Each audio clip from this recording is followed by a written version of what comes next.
Kejadian pasal 42 ayat 1 sampai dengan 38. Saudara-saudara Yusuf pergi ke Mesir. Setelah Yakub mendapat kabar bahwa ada gandum di Mesir, berkatalah ia kepada anak-anaknya, "Mengapa kamu berpandang-pandangan saja?" Lagi katanya, "Telah kudengar bahwa ada gandum di Mesir.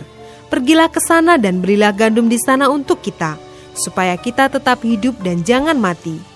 Lalu pergilah 10 orang saudara Yusuf untuk membeli gandum di Mesir. Tetapi Yakub tidak membiarkan Benyamin adik Yusuf pergi bersama-sama dengan saudara-saudaranya, sebab pikirnya jangan-jangan ia ditimpa kecelakaan nanti.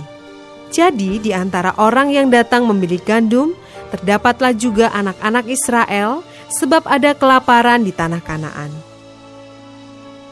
Sementara itu, Yusuf telah menjadi mangku bumi di negeri itu. Dialah yang menjual gandum kepada seluruh rakyat negeri itu. Jadi ketika saudara-saudara Yusuf datang, kepadanyalah mereka menghadap dan sujud dengan mukanya sampai ke tanah. Ketika Yusuf melihat saudara-saudaranya, segeralah mereka dikenalnya. Tetapi ia berlaku seolah-olah ia seorang asing kepada mereka. Ia menegur mereka dengan membentak. Katanya, "Dari mana kamu?" Jawab mereka, "Dari tanah Kanaan untuk membeli bahan makanan." Memang Yusuf mengenal saudara-saudaranya itu, tetapi dia tidak dikenal mereka. Lalu teringatlah Yusuf akan mimpi-mimpinya tentang mereka. Berkatalah ia kepada mereka, "Kamu ini pengintai. Kamu datang untuk melihat-lihat di mana negeri ini tidak dijaga." Tetapi jawab mereka, "Tidak, tuanku, hanyalah untuk membeli bahan makanan hamba-hambamu ini datang. Kami ini sekalian anak dari satu ayah. Kami ini orang jujur, hamba-hambamu ini bukanlah pengintai." Tetapi ia berkata kepada mereka, "Tidak, kamu datang untuk melihat-lihat di mana negeri ini tidak dijaga." Lalu jawab mereka, "Hamba-hambamu ini 12 orang, kami bersaudara, anak dari satu ayah di tanah Kanaan. Tetapi yang bungsu sekarang ada pada ayah kami, dan seorang sudah tidak ada lagi." Lalu kata Yusuf kepada mereka, "Sudahlah, seperti telah kukatakan kepadamu tadi, kamu ini pengintai. Dalam hal ini juga kamu harus diuji. Demi hidup Firaun, kamu tidak akan pergi dari sini, jika saudaramu yang bungsu itu tidak datang kemari. Suruhlah seorang daripadamu untuk menjemput adikmu itu. Tetapi kamu ini harus tinggal terkurung di sini. Dengan demikian perkataanmu dapat diuji, apakah benar? Dan jika tidak, demi hidup Firaun, sungguh-sungguhlah kamu ini pengintai." Dan dimasukkannya mereka bersama-sama ke dalam tahanan 3 hari lamanya. Pada hari yang ketiga berkatalah Yusuf kepada mereka, "Buatlah begini, maka kamu akan tetap hidup. Aku takut akan Allah. Jika kamu orang jujur, biarkanlah dari kamu bersaudara tinggal seorang terkurung dalam rumah tahanan. Tetapi pergilah kamu, bawalah gandum untuk meredakan lapar seisi rumahmu.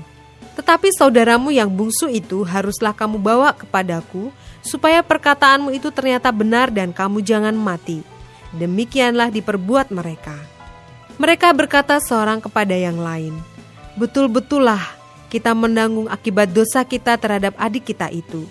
Bukankah kita melihat bagaimana sesak hatinya ketika ia memohon belas kasihan kepada kita?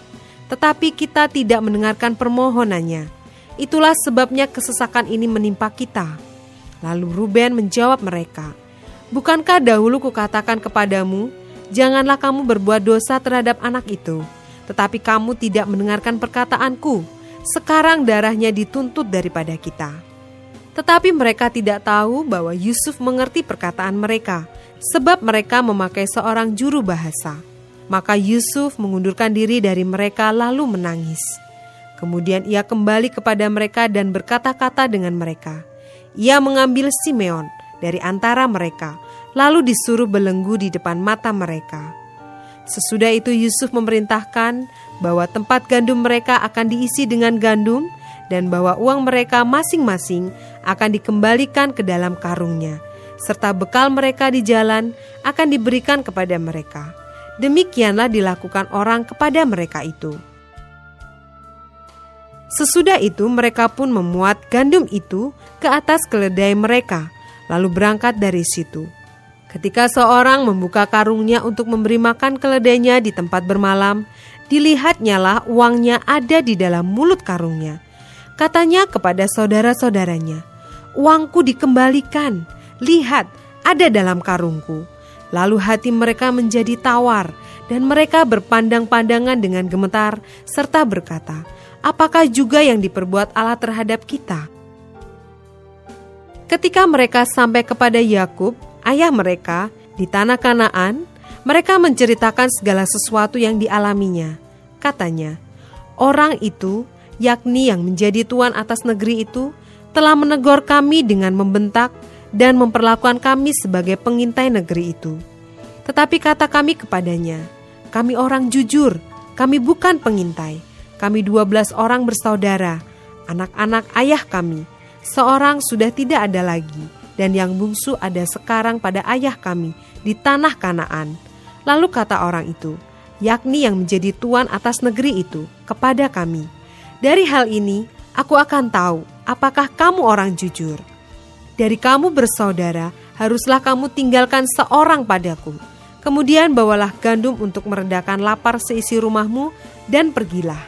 Lalu bawalah kepadaku saudaramu yang bungsu itu, maka aku akan tahu bahwa kamu bukan pengintai, tetapi orang jujur. Dan aku akan mengembalikan saudaramu itu kepadamu, dan bolehlah kamu menjalani negeri ini dengan bebas.' Ketika mereka mengosongkan karungnya, tampaklah ada pundi-pundi uang masing-masing dalam karungnya. Dan ketika mereka beserta ayah mereka melihat pundi-pundi uang itu, ketakutanlah mereka. Dan Yakub ayah mereka berkata kepadanya, 'Kamu membuat aku kehilangan anak-anakku. Yusuf tidak ada lagi, dan Simeon tidak ada lagi. Sekarang Benyamin pun hendak kamu bawa juga. Aku inilah yang menanggung segala-galanya itu.' Lalu berkatalah Ruben kepada ayahnya, 'Kedua anakku laki-laki boleh engkau bunuh jika ia tidak kubawa kepadamu. Serahkanlah dia ke dalam tanganku, maka dia akan kubawa kembali kepadamu.'